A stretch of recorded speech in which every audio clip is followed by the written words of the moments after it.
Hi, thank you for watching. Um, this is my blog. If you want to visit, this is in MELKIEH at .blogspot.com.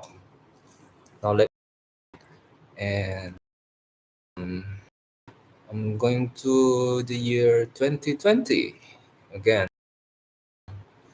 Let's continuing on to excite spending in the time of pandemic. A lot of people save up their money increase the dragging down of the economy as businesses sales will decrease and prices will also decrease below decent sustainable level of profitability. So when people spend their money identifiable by the transfer of VAT, the central bank and the banking system could acknowledge something like thank you for spending has contributed to the recovery of the economy. Notification like that should feel good, and maybe another facility stamps after certain amount and or frequencies of spending the badge. Badge. The badge holder with the possibility of cheaper credit rates or cheaper down payment rates. So maybe don't instantly universally lower the interest rate, choose and incentivize.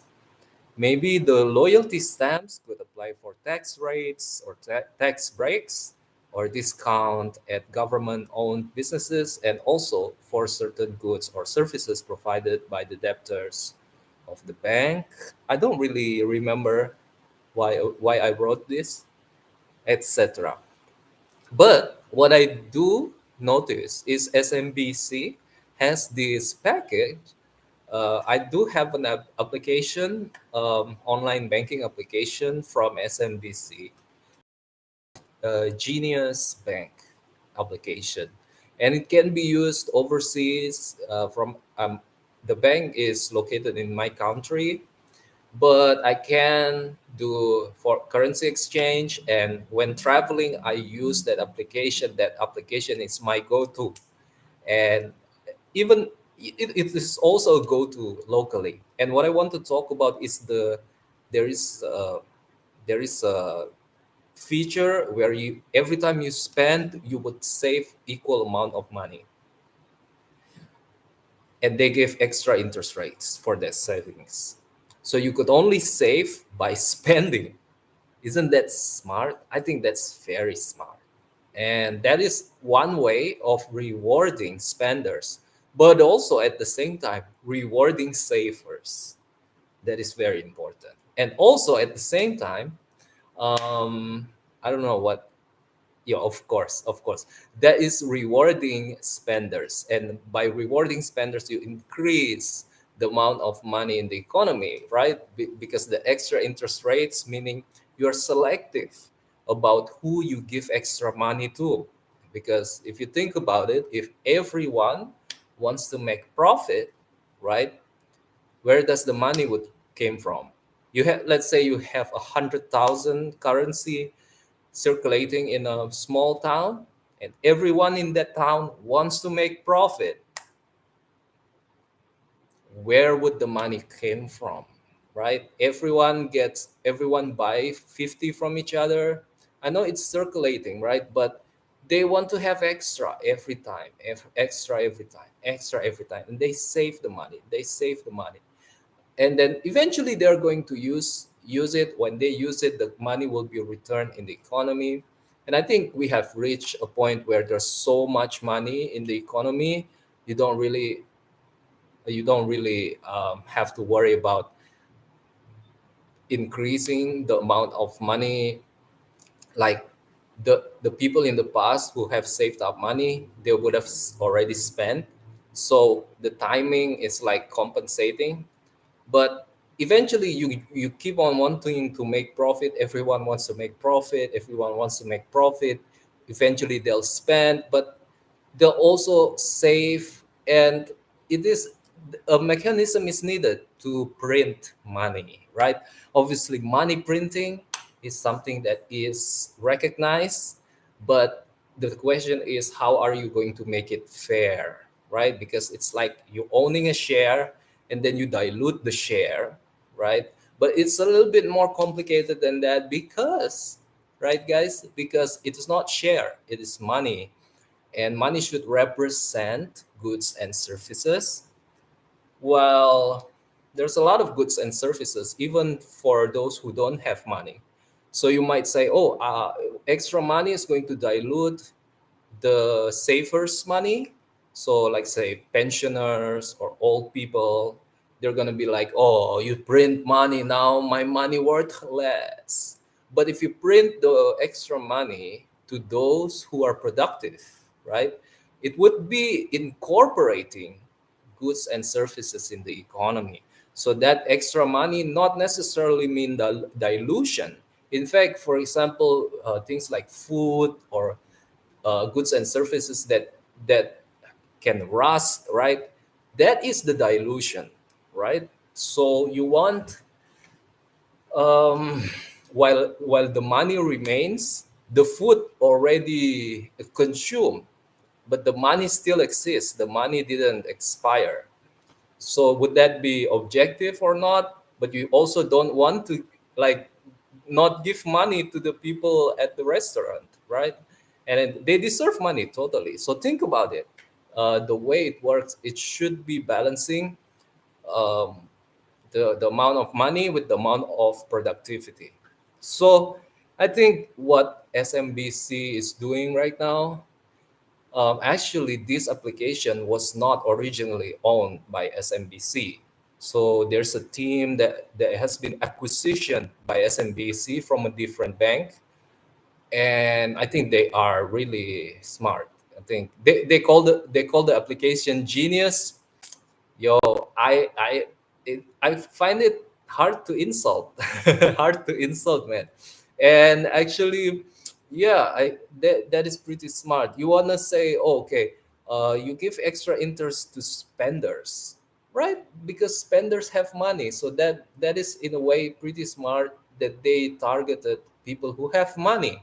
That means people who have money would mean that people who are associated with the production of goods and services, maybe they won a lottery, maybe they won gambling from people who had money before, maybe they won it in a share market in a bloated share price or whatever, but still they got it from the money owner. That means the money owner kind of give it to them. I mean, it's stupid that a money owner would give so much money to someone who's not their own child. So much money, and it shouldn't mean it would destroy the meaning of money. But there's so much money in aggregation. Like, a lot of people are not giving money to people who don't help them, so still these people kind of carry the economy. Yeah, because it works, the economy works because of reciprocity. I help you out, you help me out, but money gives access to everyone, like a little bit of free trade, classic free trade with money before barter. Yeah, maybe not barter before, but maybe barter. I have heard arguments that barter is not the history, whatever, right? Like, the basic thing actually is barter, but money enhances it. So, um, so you want the reason why economy works because we exchange value. There are value in our transaction. If you, like, having a transaction with negative value, such as winning a gamble, where's the goods and services in that? Don't gamble too much. Okay, gamble is for entertainment. That is where the goods and services are. Right? Do you agree? There's value in entertainment. But if you spend too much, right? It's like you're buying a bloated share price. Okay? There's value in rewarding the shareholder. Right? Now I give you extra for your share because your company is great. Like, your company have made products that I still use until now, right? That's when you buy the share of the company. But pay attention to the financial statement, right? If the prices is so many times over, that means the auditors are stupid or you are the stupid one. Okay, or the share price is the bloated one. Okay, so I think auditors, they go into the company, they went into the warehouses and actually look at the way they work there, and they kind of audited them. Compare that to financial analysts who didn't do that. I think auditors have an have some edge, have a little some edge in their analysis. Although I do think it's impossible for being everything being perfect. There are perspectives where you can have a different edge. But what accountants definitely have that edge where they are given access into the company. Okay. Um, and you wanna buy share prices that are like, you should value that contribution of opinion a lot. Like if you make AI, or you make a machine learning system, you wouldn't prioritize, you wouldn't put mass into data that are not helpful. So you would put a lot of mass of favor to the CPA, of course. Now, that being said, back to this issue, right? Oh, you know what? That being said, I think CPA, I think CPA um, should be more should improve their specialization. I mean, it's entropical. Is that a word? It's it's due to entropy, but how can you avoid entropy? So you should specialize into different kinds of CPA. Anyway, back to this issue of spending. Yeah, I think what SMBC did with that system is freaking smart. Yeah, I like that a lot. Genius. All right. What else? I talk a lot. I didn't get a chance to read another part. So that is the to excite spending segment. Thank you very much for watching, and goodbye.